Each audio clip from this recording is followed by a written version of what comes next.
الحمد لله نحمده ونصلي ونسلم على رسوله الكريم أما بعد فأعوذ بالله من الشيطان الرجيم بسم الله الرحمن الرحيم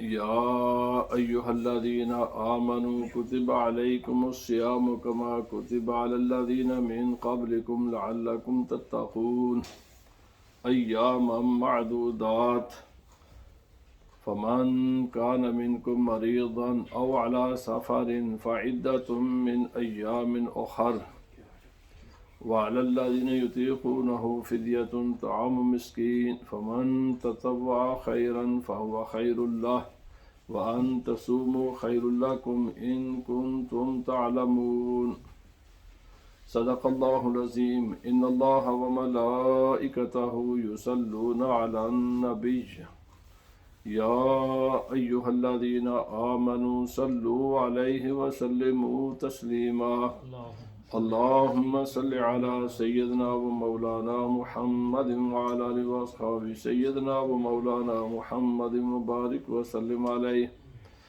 الصلاة والسلام عليك يا سيدي يا رسول الله وعلى آلك وأصحابك يا سيدي يا حبيب الله.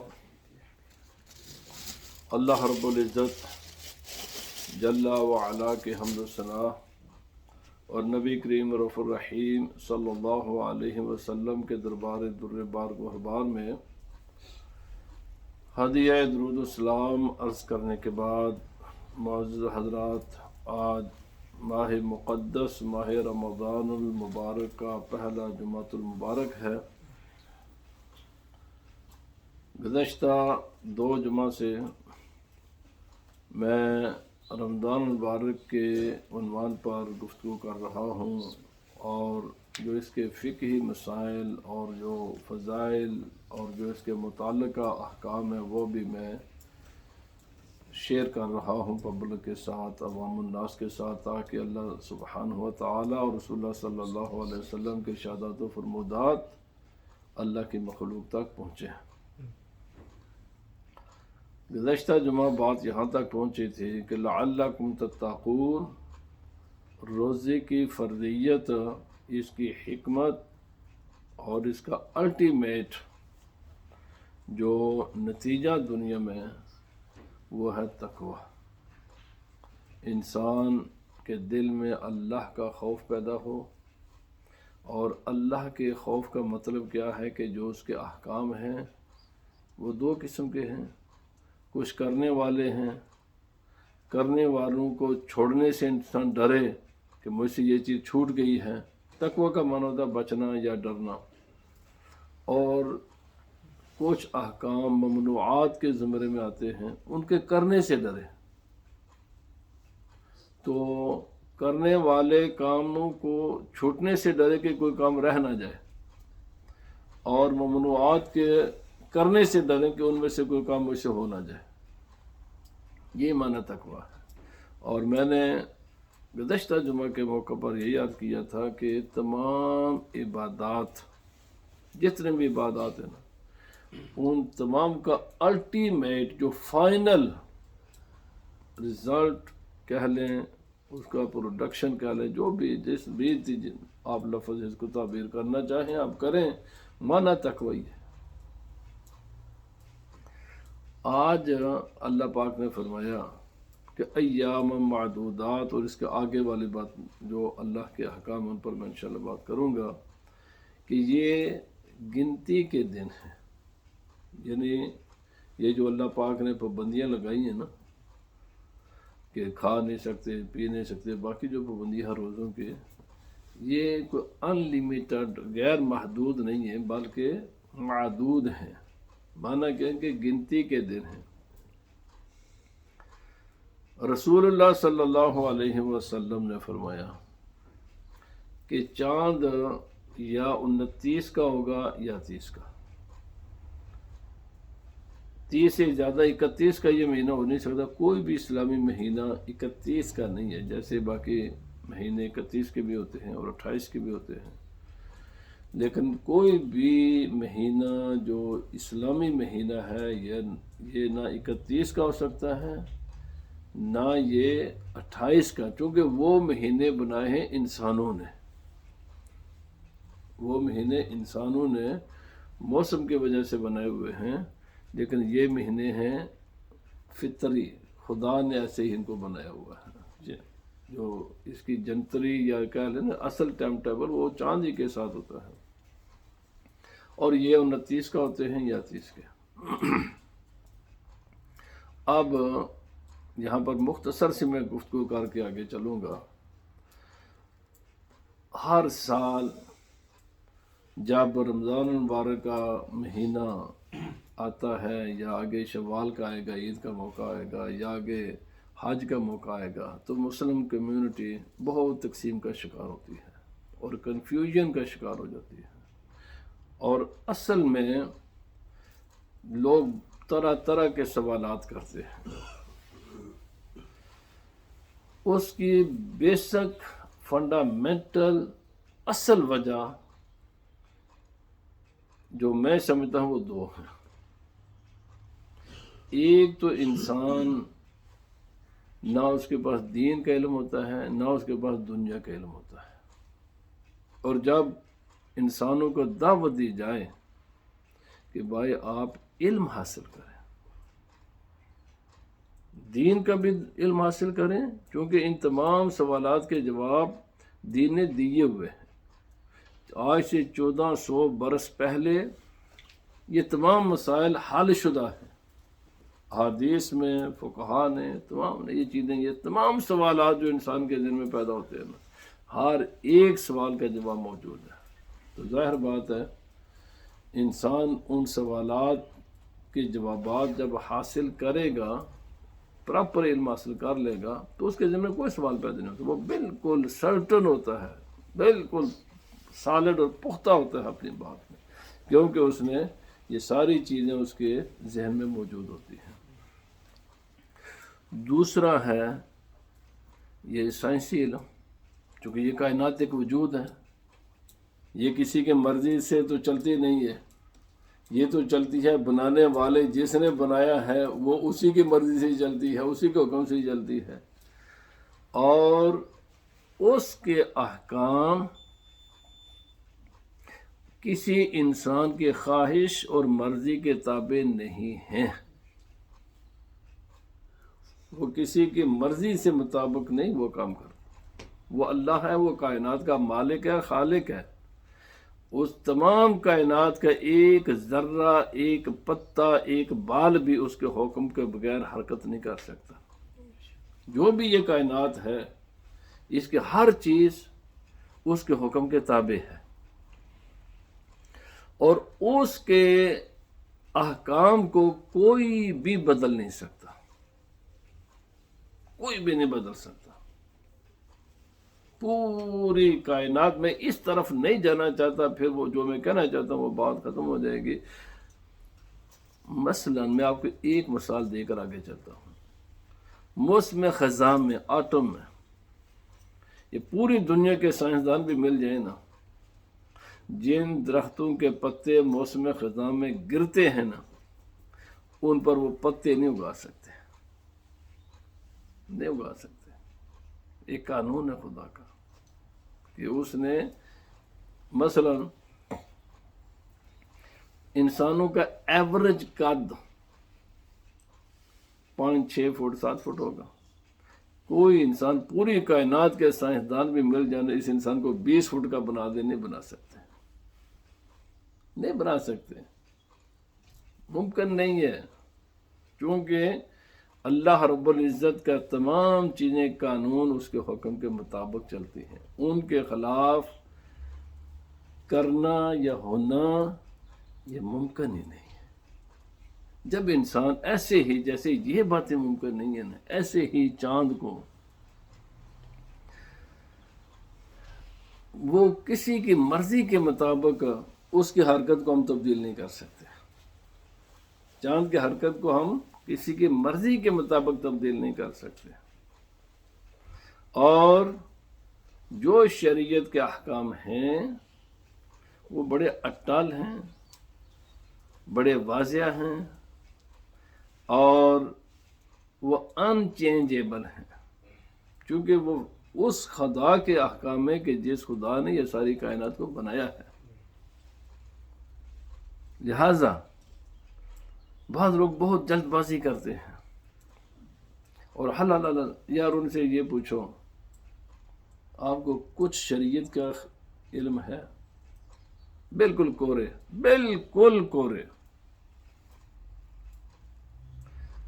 99% جو لوگ اس قسم کے بحثیں کرتے ہیں اور الجھتے ہیں نا، صرف لا الہ الا اللہ محمد الرسول اللہ، ہم پڑھتے ہیں نا محمد الرسول اللہ، اور لا الہ و الہکم الہ واحد، یہ بھی قرآن پاک، وہاں بھی لفظ لا ہے، وہاں پر الہ کے ہا پر پیش ہے، اور لا الہ میں ہا کے الہ کی ہا پر زبر ہے۔ لا الہ الا اللہ محمد الرسول اللہ میں محمد صلی اللہ علیہ وسلم کے دال پر پیش ہے، اور اشہد ان محمد الرسول اللہ روزانہ دان میں پڑھتے ہیں، وہاں پر محمد رسول اللہ صلی اللہ علیہ وسلم کے نام اس میں گرامی کی دال پر زبر ہے۔ بس ان سے کوئی یہ پوچھنا، وہاں پر ایک جگہ پر زبر ہے، ایک جگہ پر پیش ہے، ایک جگہ، دونوں جگہ یہی مسئلہ ہے، اور کئی جگہ ان پر زیر بھی ہے۔ یہ کیوں ہے؟ اور ان کے آنے سے فرق کیا پڑتا ہے؟ میرا خیال ہے 99% کو بالکل خبر ہی نہیں ہے۔ جب یعنی دین تک پہلا جو سیڈ ہے نا دین کا، وہ تو لا الہ نا، اور لا الہ کا بھی پہلا لفظ لا الہ ہے، اور اس میں سے بھی سب سے پہلا لفظ لا ہے۔ میرا دعویٰ ہے جتنے یہ لوگ الجھتے ہیں نا، سوالات کرتے ہیں نا، صرف ان سے پوچھ لو کہ لا کی کتنے قسمیں ہیں۔ یہ لفظ لا، اس کا ایک ہی معنی ہے یا کتنے اس کے معنی ہیں؟ نہیں بتا سکیں گے یار، جب آپ کے پاس ہے ہی نہیں ہے، اور اللہ تعالیٰ نے انسانوں کو، عام انسانوں کو ان تمام چیزوں کا علم حاصل کرنے کا مکلف بھی نہیں کیا۔ یہ بھی نہیں کہ ہر آدمی کلے کرے، پھر تو یہ ساری کائنات کا نظام ہی معطل ہو کر رہ جائے گا نا۔ اللہ پاک نے مکلف اس بات کا کیا ہے، تم میں سے جو لوگ علم والے ہیں ان کو فالو کرو، ان کو فالو کرو، بس۔ اس کے علاوہ عامت الناس اس کا مکلف ہی نہیں کہ ان تمام تفصیلات کا علم حاصل کرے۔ نمبر جیسے کہ باقی کائنات کے علوم ہیں، باقی چیزیں ہیں، کوئی انسان نہیں ہے کہ ساری دنیا کے انسان چل جائیں میڈیسن حاصل کرنے کے لیے، تو پھر باقی کام کون کرے گا؟ ایسے ہی باقی سارے معاملات ہیں۔ بس میں نے چھوٹی چھوٹی مثالیں دے کر میں آگے جا رہا ہوں۔ جس طرح باقی علوم میں کوئی انسان مکلف نہیں ہے کہ وہ اس کا علم حاصل کرے، باقی تمام علوم کی شاخوں میں انسان پابند ہیں جو اس علم والے ہیں، ان کو فالو کیا جائے۔ آپ ڈاکٹر کے ایڈوائس کے پابند ہیں، اور شرعن پابند ہیں۔ آپ حکمرانوں کے فیصلے کے شرعن پابند ہیں، جو سیاست کو جانتے ہیں، جو انتظامی معاملات کو جانتے ہیں۔ یہ ایسی بات نہیں کہ آپ کی مرضی ہے آپ چلیں یا نہ چلیں۔ چلائے نا گاڑی پر ذرا تیز سپیڈ، پر جس نے 30 مقرر کی ہوئی ہے نا، اس نے سوچ سمجھ کر کی ہوئی ہے۔ جس نے 50 کی ہوئی ہے نا، اس نے سوچ سمجھ کر کی ہوئی ہے۔ بیوقوف نہیں ہے وہ، سوچ سمجھ کر کرتے ہیں، علم کے ساتھ کرتے ہیں وہ یہ سارے کام۔ جس طرح باقی علوم میں انسان پابند ہے، جو وہ علم والے ہیں ان کے فیصلوں کو قبول کیا جائے، اسی طرح اس مسئلے میں بھی ہم سب پابند ہیں ان لوگوں کے جو اس عنوان کو، اس سبجیکٹ کو جاننے والے ہیں، ان کو فالو کیا جائے۔ قرآن پاک میں سمپل، اور کسی یہ آج کے نا قرآن پاک نے بالکل یہ نہیں کہا، کسی بھی جگہ نہیں کہا کہ فلانی کتاب کو فالو کرو یا فلاں کرو، نو۔ اہدنا الصراط المستقیم صراط الذین انعمت علیہم، یا اللہ پاک ہمیں سیدھی راہ پر چلا، ان لوگوں کی راہ کے جن پر تیرا انعام ہوا ہے۔ لوگوں کو دیکھیں گے، علم والوں کو دیکھیں گے، اللہ کے نام یافتہ لوگوں کو دیکھیں گے، وہ کس راستے پر چلتے ہو، بس اسی پر چلیں گے، کامیابی ہے۔ میں یہ ہر میرا لفظ ایک بہت بگ ڈسکشن ہے، لیکن میں ادھر جانا نہیں چاہتا، اس لیے جب رسول اللہ صلی اللہ علیہ وسلم نے، میں آپ کے جو علماء نے بیان کیا ہے اور رسول اللہ صلی اللہ علیہ وسلم نے بیان، آپ کے نہیں باقی بھی تو مولوی نا، تھوڑے دن میں سوال تو آئے گا نا، وہ بھی تو مولوی نے، انہوں نے تو داڑھی رکھی تھی، وہ بھی تو نمازاں پڑھ دینا، وہ بھی قرآن پر بڑا سونا پڑھ دینا۔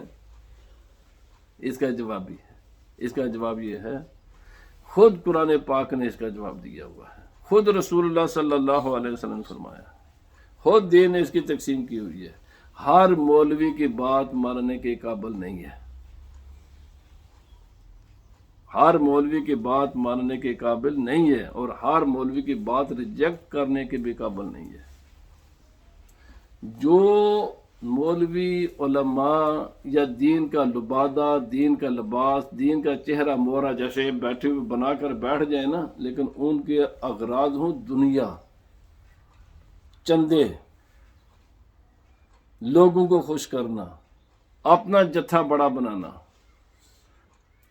سمجھ لو کہ وہ دنیا دار ہے، ان کی باتوں کو بالکل نہیں ماننا۔ قرآن پاک نے یہی تقسیم کی ہوئی ہے۔ نفسانی خواہشات کے پیچھے چلنے والے، چاہے وہ صاحب علم بھی ہوں، وہ نفس کی بات کرتے ہیں، وہ اللہ کی بات نہیں کرتے، کیونکہ اللہ کے قوانین، خدا کے احکام نفسانی خواہشات کے خلاف ہیں، سارے کے سارے خلاف ہیں۔ جو کرے خوش، جس کے پیچھے غرض ہو چندہ زیادہ ہوگا، میرا جتھا بڑا بنے گا، میری بلے بلے ہو جائے گی، مجھے لوگوں میں الگ نظر آؤں گا میں لوگوں سے۔ میرے بھائی، اس بات، اس ایسے مولوی، ایسے مفتی، ایسے پیر کی بات کو ریجیکٹ کیا جائے۔ یہی قانون قرآن پاک نے بیان کیا ہے۔ جو آپ کو کہے میرے بھائی آپ میری چندہ دیں یا نہ دیں، میرا جتھا بڑا ہو یا چھوٹا ہو، میری شہرت ہو یا نہ ہو، مجھے اس بات سے کوئی غرض نہیں ہے، میں آپ کو صرف اللہ رب العزت کے جو احکام ہیں وہ پہنچا رہا ہوں، آگے آپ کی مرضی، آپ اس پر عمل کریں یا نہ کریں۔ بس وہی لوگ راہ حق پر ہوتے ہیں جو دنیاوی اغراض سے بالا تر ہو کر صرف خدا تعالیٰ کے لیے دین کی خدمت کرتے ہیں، یہی ہوتا ہے۔ اس کے علاوہ نبی پاک صلی اللہ علیہ وسلم نے فرمایا، جن کے پاس بیٹھ کر تمہیں خدا یاد آئے بس وہ اللہ والے، اور امام غزالی نے فرمایا جن کے پاس بیٹھ کر جو پہلے سے بھی زیادہ دنیا کی محبت دل میں پیدا ہو، وہ شیطان کے پیروکار ہوتے ہیں، وہ دنیا والے ہیں۔ آپ دیکھیں جو کسی غرض کے بغیر بات کون کر رہا ہے، کون آپ کو بتا رہا ہے، مشکل مسئلے کون بتا رہا ہے؟ جو مشکل بتا رہے ہیں نا، بس وہی ہے، چونکہ اسلام سارے کا سارا مشکلات ہی کا نام ہے۔ اسلام کبھی نہیں کہتا، اگر یہ کلیہ ہے، قانون ہے، جس مولوی کے پاس بیٹھ کر آپ کو خدا یاد آئے، جو آپ کو دنیا سے ہٹائے، آخرت کی طرف لے جائے، آپ کے خواہش کے خلاف باتیں کرے، آپ کی مرضی کے خلاف باتیں کرے، بس وہی حق پر ہوتا ہے۔ اس کے علاوہ آپ کے پاس کوئی قانون کلیہ نہیں ہے کسی انسان کو پہچاننے کا۔ دو چیزیں اللہ پاک نے رکھی ہوئی ہیں، منافق اور مخلص میں فرق اللہ تعالیٰ مشکلات کے ذریعے کرتا ہے۔ مشکلات آتی ہیں، جنگیں آ جاتی ہیں، ٹھیک ہے، قحط سالی ہو جاتی ہے، بڑے بڑے واقعات ہوتے ہیں، بیماریاں آ جاتی ہیں۔ منافق وہ ہے جو اللہ سے شکوہ کرے، مخلص وہ ہے کہ جو اللہ کا جو بھی حکم ہو اس پر راضی رہے۔ منافق مشکل وقت میں ساتھ چھوڑ جاتا ہے، اور مخلص وفاداری کرتا ہے۔ اللہ کے قانون میں وفاداری ہے، غداری نہیں ہے۔ اسی لیے جو لوگ کبھی ادھر کبھی ادھر کبھی ادھر کو، بھائی ان کی کوئی ویلیو نہیں ہے، اللہ کے قانون میں کوئی ویلیو نہیں ہے۔ اللہ کے قانون میں وہی ہیں جو خدا کے وفادار لوگ ہیں، اور جن کے نظر میں کوئی دنیا کی قدر و قیمت نہیں ہوتی، دنیا کے نہ دین کے معاملات میں، دین کو ذریعہ نہیں بناتے وہ اپنی چھپی ہوئی خواہشات کو پورا کرنے کے لیے۔ دل میں کیا ہوتا ہے؟ چندہ، شہرت، بلے بلے، جتھا بڑھیا۔ جب بھائی جتھا کیوں بڑا بنانا چاہتے ہو؟ زیادہ لوگ ہوں گے تو زیادہ پیسہ دیں گے نا۔ یہ قانون، ورنہ اسلامی مہینہ کوئی بھی ہو، نہ یہ ہمیشہ 30 کا ہوتا ہے اور نہ ہی یہ ہمیشہ 29 کا ہوتا ہے، کبھی یہ 29 کا ہوتا ہے، کبھی یہ 30 کا ہوتا ہے۔ آپ سیدھی سی بات ہے، نبی پاک صلی اللہ علیہ وسلم نے فرمایا خاص کر کے رمضان اور حج وغیرہ کے معاملات میں کہ تم چاند دیکھ کر روزہ رکھو۔ ہمیں کوئی اللہ تعالیٰ نے مکلف نہیں کیا کہ ٹیلیسکوپ لے کر اور باقی جو آلات ہیں ان کے ذریعے ہم چاند کو دیکھیں۔ نو، سیدھی سی بات ہے، چاند دیکھا تم نے، روزہ رکھ لو، یا کسی معتبر آدمی دیکھنے والے نے گواہی دی ہے تو پھر ٹھیک ہے، اگر نہیں ہے، اگرچہ چاند ہو جائے۔ میرے بھائی، جب ایک چیز کو خدا نے فرض تم پر نہیں کیا، خام خام مانگ کر وہ اپنے لیے فرض کیوں بناتے ہو؟ ایک چیز کا اللہ نے تمہیں پابندی نہیں۔ مثلا میں آپ کو ایک مثال دوں، عورت پر حج فرض ہوتا ہے جب اس کے ساتھ اس کا شوہر جا اور اس کا محرم ہو۔ مثلا ایک عورت کے ساتھ اس کا شوہر جانے کے لیے ہی نہیں ہے، یا اس کا کوئی محرم نہیں ہے، اس پر حج فرض ہی نہیں ہے، وہ خام خواہ کیا لینے کے لیے جانا چاہتی ہے؟ ایک چیز کا خدا تعالی نے آپ کو پابندی نہیں کیا، وہ ذمہ داری آپ پر خدا نے ڈالی نہیں ہے، خام خواہ کھینچ کر کیوں لے کر آتے ہو؟ ایسے ہی بادل آ گئے یا کوئی ایسا ریزن ہے کہ چاند نظر نہیں آیا، آپ پر روزہ فرض نہیں ہے، اگرچہ چاند فی الحقیقت بھی ہو تب بھی فرض نہیں ہے، تب بھی فرض نہیں ہے۔ ایسے ہی فی الحقیقت چاند ہو، یکم شمال ہو گئی ہے، چاند آپ کو نظر نہیں آیا، اگرچہ فی الحقیقت یکم شوال ہے، روزہ فرض ہے اس شوال کا، یہ نہیں آپ کر سکتے۔ کیوں؟ آپ مکلف ہیں چاند دیکھنے کے۔ بادل آ گئے، بادل آپ کے اور میرے کنٹرول میں تو نہیں ہے، وہ تو خدا نے بھیجے ہیں۔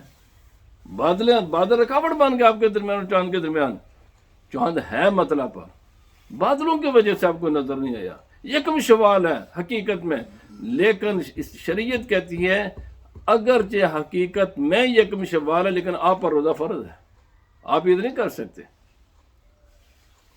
کیوں؟ قانون یہ ہے، چاند نظر آئے گا تو آپ نے رمضان شروع کرنا۔ اچھا، یہ تمام عبادات میں، تمام معاملات میں، خاص کر کے جو فرض کے زمرے میں آتے ہیں یا اسلام کفر کے زمرے میں جو چیزیں آتی ہیں ان میں یقین ضروری ہوتا ہے، 100% یقین ضروری ہوتا ہے، یا کم از کم ظن غالب ہونا چاہیے۔ بعض معاملات میں تو 100% ضروری ہے، مثلا قانون قصاص ہے، ایک آدمی نے کسی کو قتل کیا، بدلے میں وہ قتل کیا جائے گا۔ 199% آپ کے پاس ثبوت ہے کہ اس نے ہی قتل کیا ہے، لیکن 1% چانس ہے کہ اس نے نہ قتل کیا ہو، آپ اس کو سزا موت نہیں دے سکتے۔ کیوں؟ نبی پاک صلی اللہ علیہ وسلم نے فرمایا چھوڑنے میں جج غلطی کرے یہ بہتر ہے اس بات میں سے کہ وہ سزا دینے میں غلطی کرے۔ قاضی کسی مجرم کو چھوڑنے میں غلطی کر جائیں، یہ غلطی ایکسیپٹیبل ہے، لیکن سزا دینے میں غلطی کرے، دس از ناٹ ایکسیپٹیبل۔